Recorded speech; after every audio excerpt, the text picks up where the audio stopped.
வணக்கம். என் பேர் பாண்டுரங்க. நான் இந்த புதுச்சேரி மாநிலத்தில் பிள்ளையார்குப்பம்ன்ற ஒரு கிராமத்தில் விவசாயம் பண்ணிகிட்ருக்கேன். எங்கள் ஊர் வந்து பிரசித்தி பெற்ற ஒரு ஊர். எங்கள் ஊரில் திருவிழான்னு பார்த்தா இந்த கூத்தாண்டவர் திருவிழா. இது வந்து உலக பிரசித்தி பெற்ற ஒரு பெரிய கோயில். கிட்டத்தட்ட 500 ஆண்டுக்கு முன்னாடி பழமை வாய்ந்த கோயில் இது. இந்த கிராமத்தில் விவசாயம் பண்ணிகிட்ருக்கோம். நாங்கள் பல விவசாயம் பண்ணுவோம். அதாவது கரும்பு, நெல், மரவள்ளி, மணிலா இது மாதிரி பல பயிரும் பண்ணிகிட்ருக்கோம். இருந்தாலும் எங்களுக்கு அதுக்கு போதுமான விலை கிடைக்காத பட்சத்துலேயும் தண்ணீர் பற்றாக்குறையினாலையும் மாற்று பயிருக்கு போகணும் அப்படின்ற ஒரு சூழலில் இந்த முத்துமல்லி பயிர் எடுத்துக்க ஆரம்பித்தோம். இது வந்து எங்கள் தாத்தாவுக்கு முன்னாடி இருந்த பிரெஞ்சு காலத்திலேருந்தே இது வந்து பயிரிட்டுன்னு வராங்க. இது வந்து ஒரு லாபகரமான பயிர். ஒரு தடவை நம்ம வந்து பயிரிடத்துக்கு செலவு பண்ணோம்னா குறைந்தபட்சம் ஒரு 40 ஆண்டு காலத்துக்கு திரும்பி நம்ம வந்து பிளான்டிங் பண்ண தேவையில்லை.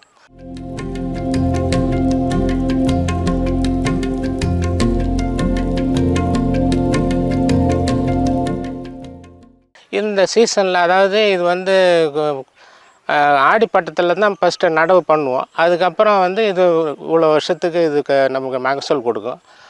ஒரு பிப்ரவரியிலேருந்து இந்த பூ எடுக்க ஆரம்பிச்சுன்னா 11 மாதம் வரைக்கும், 10வது மாதம் 11வது மாதம் வரைக்கும் இந்த பூ எடுத்து சாகுபடி பண்ணிகிட்ருப்போம், பறிக்கும். இது வந்து இதுக்கு வெளியூர் மார்க்கெட்டுக்கு தான் அனுப்பிச்சிடணும், லோக்கல் மார்க்கெட்டுக்கு அனுப்புவோம். இல்லை ஊர் உள்ளர கேட்டாலும் கொடுத்துருவோம்.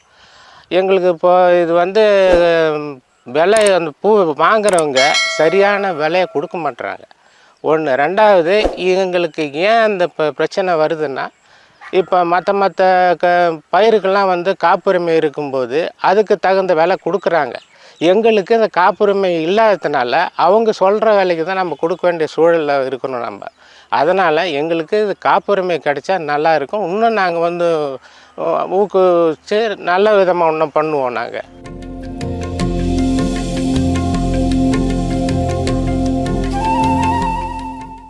இந்த காப்புரிமை எதுக்கு கேட்குறோம்னு சொன்னால், இந்த தமிழ்நாட்டிலே பிள்ளையார்குப்பத்தில் தான் இந்த முத்துமல்லின்ற ரகம் வந்து அதிகமாக பயிர் செய்கிறோம். இந்த பூவை வந்து மார்க்கெட்டுக்குன்னு போகும்போது பக்கத்தில் வில்லியனூர்ன்ற ஊருக்கு அது அனுப்புகிறோம். அது அங்கே போகும்போது அது என்ன ஆகுது, பிள்ளையார்குப்பத்தில் விளைஞ்சு அங்கே போனாலும் அது வில்லியனூர் மல்லி ஆகி போகுது. அவங்க வில்லியனூர் மல்லின்னு தான் கேட்குறாங்க. அப்படி இருக்கிறதுனால எங்கள் ஊர்லேருந்து நாங்கள் இவ்வளோ பேர் உற்பத்தி பண்ணி அங்கே அனுப்புறதுனால எங்களுக்கு தேவையான காப்புரிமை வேணுன்றது, அதனால தான் கேட்குறோம். நாங்கள் இது 100 வருஷத்துக்கு முன்னாடி இருந்தே இந்த பயிர் நாங்கள் பண்ணும்போது ஏன் எங்களுக்கு அந்த காப்புரிமை கொடுக்கக்கூடாது? யாரோ ஒருத்தர் வாங்கி விற்கிறவங்க இதை வச்சு வில்லியனூர் மல்லின்னா எப்படி? இது அங்கே எந்த பயிரும் அங்கே கிடையாது. இந்த செடியை வந்து பயிரிட்டோம்னா கிட்டத்தட்ட இது வந்து 1.5 உயரத்துக்கு கிட்டத்தட்ட ஒரு 7 அடி 8 அடி உயரத்துக்கு மேலே இது வளரும். இது கிட்டத்தட்ட 10 மாதத்துக்கு அப்புறம் தான் இதை வந்து நாங்கள் ப்ரூனிங் பண்ணுவோம். அதுக்கப்புறம் மறுபடியும் மருதாம்பு கிளம்பி அந்த பயிர் பண்ணிக்கணும். அது இல்லை, அது மட்டும் அந்த பயிர் அப்போ தான் இது மறுபடியும் துளிர் வச்சு நிறையா பூக்கள் ஆரம்பிக்கும். முத்துமல்லியை பொறுத்த வரைக்கும் தமிழ்நாட்டில் இப்போ எங்கேயுமே கிடையாது. பாண்டிச்சேரியிலே இந்த பிள்ளையார்குப்பத்தில் மட்டும்தான் இந்த பூ அதிகமாக உற்பத்தி பண்ணிகிட்ருக்கோம். அப்படியே பக்கத்து வில்லேஜெல்லாம் எங்கள் மூலயமா போனது கொஞ்சம் பேர் தான் இருக்கும்.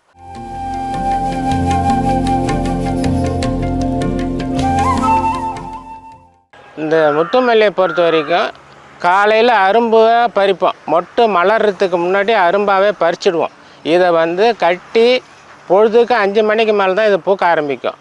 இந்த பூவை வந்து அந்த கட்டி இலையில், வாழை இலையில் வச்சு மடித்து, இல்லை பேத்தி இலைன்னு சொல்லுவாங்க, அது மாதிரி ஏதாவது இலையில் கவர் பண்ணி பாதுகாப்பாக வச்சிட்டோம்னா 4 நாள் 5 நாள் வரைக்கும் கூட இந்த பூ இருக்கும். வாசனை வந்து மற்ற பூக்களை விட இது அதிகமான வாசனை கொண்டது. அதுவும் இதில் ஒரு சிறப்பான ஒரு விஷயம். மற்ற மதுரை மல்லிகை அந்த ஊரில் புவிசார் குறியீடு வச்சுக்கிறாங்க. திண்டுக்கல் போனால் பூட்டுக்கு புவிசார் குறியீடு வச்சுக்கிறாங்க. அதுமாதிரி ஒவ்வொரு ஊருக்கும் ஒரு இது இருக்கும்போது ஏன் பாண்டிச்சேரியில் பிள்ளையார்குப்பத்தில் விளையிற முத்து மல்லிகை ஏன் காப்புரிமை வாங்கக்கூடாதுன்ற ஒரு எண்ணம் எங்களுக்கு வந்ததுனால இதை நாங்கள் கேட்குறோம்.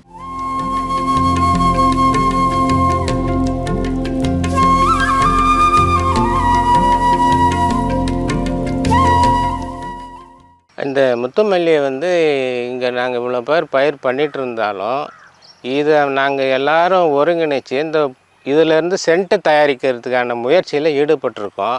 அது மட்டும் இல்லாமல் அரசாங்கத்தில் இருக்கிற வேளாண் துறையும் அணுகி அவங்கக்கிட்டே இந்த உதவியெல்லாம் கேட்டிருக்கோம். அவங்களும் முயற்சி பண்ணுறாங்க. புவிசார் குறியீட்டுக்கு ஃபஸ்ட்டு அவங்க எங்களுக்கு இது பண்ணி கொடுங்கன்னா அது கேட்டால் அவங்களும் அவங்க தரப்புலேருந்து முயற்சி பண்ணிகிட்ருக்காங்க. இது சம்மந்தமாக இவ்வளோ நாள் பயிர் வச்சுருந்து இந்த வில்லியனூர் கோயிலில் ஏதோ கல்வெட்டில் கூட இது இருக்குதா அப்படின்னு சொல்லிட்டு ஒருத்தவங்க சொன்னாங்க. அதை வச்சு அதையும் தேடிக்கிட்டு இருக்கோம். அது மட்டும் இல்லாமல் இது பிரெஞ்சுக்காரன் காலத்துலேருந்து இது பயிரிட்டு வரதுனால அதை ஃப்ரெஞ்சு லிவராவில் கூட இது இருக்குதான்னு தேட சொல்லி அதையும் முயற்சி பண்ணிகிட்ருக்கோம். இவ்வளோ இது நான் காலமாக பயிரிட்டதுனால எங்களுக்கு ஒரு ஆதாரமான ஒரு இது கிடைக்கணுன்றதுக்காக இவ்வளோ முயற்சி நாங்கள் எடுத்துகிட்டு இருக்கோம்.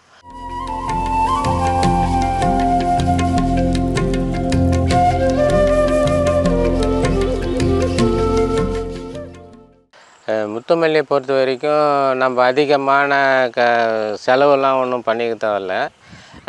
சாதாரணமாக தொழு உரமே ஒரு ஏக்கருக்கு ஒரு 10 டன் தொழு உரம் அடித்து ஒரு 4-5 வாட்டி ஓட்டி அதுக்கப்புறம் இந்த பயிர் பண்ணாலே இது நல்லா வரும். இது பூச்சி தாக்குதல்னு பார்த்தா அப்படி ஒன்றும் அதிகமான தாக்குதல் இல்லை. எந்த வேப்ப எண்ணெய் இந்த புங்க எண்ணெய் அது மாதிரி அடித்தா கூட இது ஓரளவுக்கு கண்ட்ரோல் ஆகிடும். அதிகமாக ஒன்றும் இதில் இயற்கை முறையில் நல்லா விவசாயம் பண்ணிடலாம். இது ஒன்றும் இப்போ பெரிய பிரச்சனைலாம் ஒன்றும் இல்லை. அதனால் இந்த செடி இங்கே நம்ம ஊரில் மட்டும்தான் நம்ம இது பண்ணுறதுனால வெளியிலேருந்து யாரும் அனாவசியமாக கொடுக்க மாட்டோம். என்னென்னா நம்ம ஊர் இது வெளியில் போகக்கூடாதுன்ற ஒரு கான்செப்டில் அந்த மாதிரி வச்சுருக்குறோம். வாரத்துக்கு ஒரு முறை தண்ணி பாசனா போதும். ரொம்ப தண்ணி பற்றாக்குறை இருந்தாலும் ஒரு 10 நாளைக்கு ஒரு முறை பாசனா கூட இது தாங்கி வளரக்கூடிய சூழல். வெயில் காலத்துலேயும் இது வெயில் இருந்தால் தான் இந்த முத்துமல்லியே நிறையா பூக்கும். நிழல் பகுதியில் இது அதிகம் பூக்காது. அதனால் நிழல்லாம் வளர்க்க முடியாது. ஓர காலத்துலாம் நிழல் இருந்தால் கூட நடுமத்தில் தான் இது போடுவோம். அதனால் இது கொஞ்சம் நம்மளுக்கு ஏற்ற மாதிரி இயற்கை சூழலில் வர்றதுனால நம்மளுக்கு கொஞ்சம் அதிக செலவு இல்லாமல் நம்ம போய்கின்னு இருக்கோம்.